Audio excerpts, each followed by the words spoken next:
Excited to play Mississippi State again. They kind of dominated us on the offensive boards late in the game. We had them. We were up 5. We were up on the glass. We'd given up 9 offensive boards at the under 8 media timeout. And then, it mainly came down to our guards not rebounding the ball there late in the game. So we're going to put some guards out there. They're going to box out, rebound the ball. We'll play big if we need to play big. We'll play guys that we've typically played at the 4, at the 2 if that's what we have to do. But we're going to figure out a way to rebound the ball.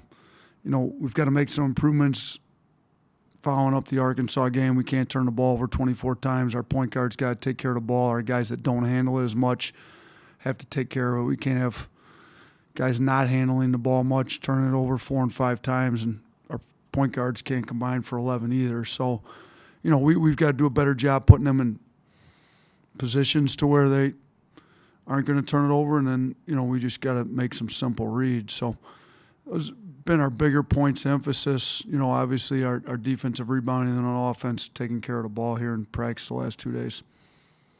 Let's go ahead and get started with questions. Michael Casagrande. Yeah, Nate, just asking about J.D. Davison. Where have you seen him grow the most in recent weeks? And was there a game that was maybe a turning point for you and for him in your mind? You know what?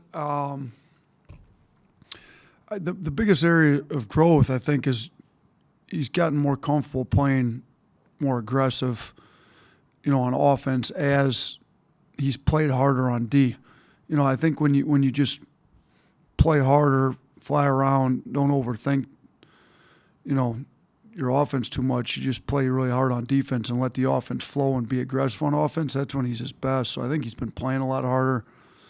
He's getting some rebounds, some blocks, some steals. He's getting better on the defensive end, and I think his offense is just becoming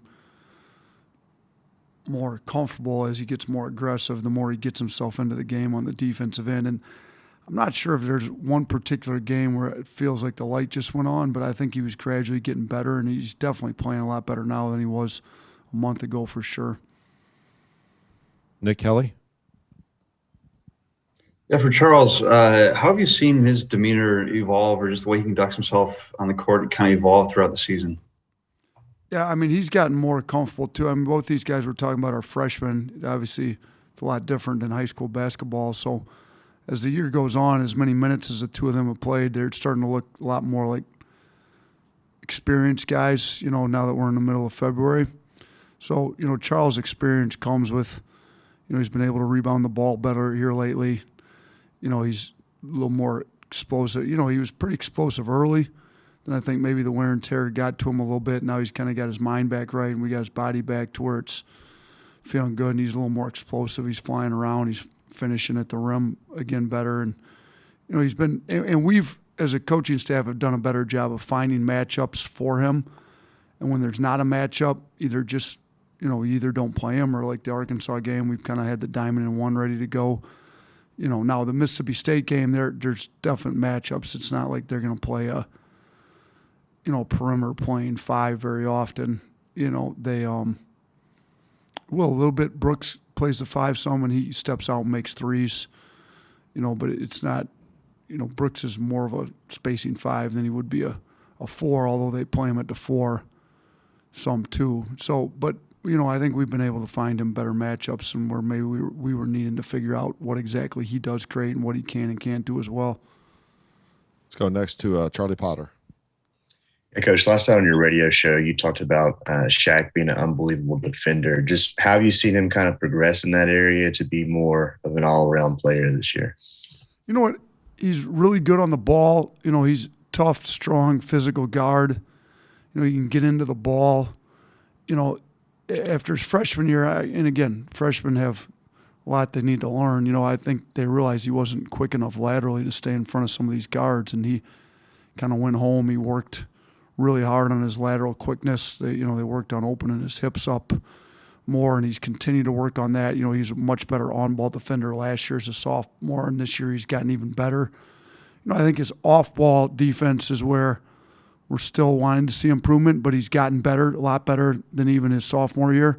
He can step over, take a charge, make some tough plays off ball, get some steals, smash down on the bigs. So, his rebounding's gotten better. He's strong enough he's one of the stronger kids on the team. He can get into some of the bigs and box them out. We're going to need him to do a lot of that tomorrow with Mississippi State and how well they rebound the ball and how big they are. All right, Michael Bronner, you're next. Hey, Coach, with JD being named SEC Freshman of the Week this week, I believe the team is now 9-1 when he scores double figures. Do you buy in at all to the kind of narrative that the team kind of goes as he goes, or do you kind of see that as just more of an anomaly? I don't know necessarily say it's an anomaly, but I do think we've got to get good point guard play. So, him and Quinterly, we need to be great if they're both playing really well here down the home stretch, but we certainly need one of them playing well. And I don't necessarily even think JD scoring means he's playing well, but I think it's indicative of him just being bought into playing really hard. When he plays really hard, a lot of different things happen. We're better on defense. He's more aggressive, which then in turn he ends up scoring the ball more. And his assist numbers usually are up because he's being a lot more aggressive too. So I think when he's just worried about the right things and playing hard, you see that scoring is a byproduct of that, but us winning is also a byproduct of that because we're better on the defensive end when he's just bought into playing really hard and just being into the team and not, worried about. I think when guys get worried about scoring, they're not playing that hard on defense. We're not as good, and then they're not as aggressive because they're, it's kind of weird how sometimes that works. And I think he's one of those guys that let's just play really hard. Let's make the team better when I'm on the floor. Let's play really hard on the defensive end, stay aggressive on offense. And that's when he's been that way, we've been really good. So I think that the scoring and the winning are both kind of byproducts of that. All right, looks like we have one last question here for Charlie Potter. Go ahead, Charlie. Hey, Coach, when you went back and watched the film, just what did you think of the turnovers and how much of those are fixable things? I think a lot of them are fixable. I mean, they're like careless. There's too many careless outlet passes. We're just not looking. Ball goes through our hands. Guys driving the ball into three defenders, like just move the ball, make simple plays. I thought the ball stuck too much. We should have just made a one more pass, and we held on to it too long and had two travels called on stuff like that. Like, just be unselfish, move the ball to your teammate, make sure the ball's moving, make simple plays. We don't need home run plays. We need very simple single.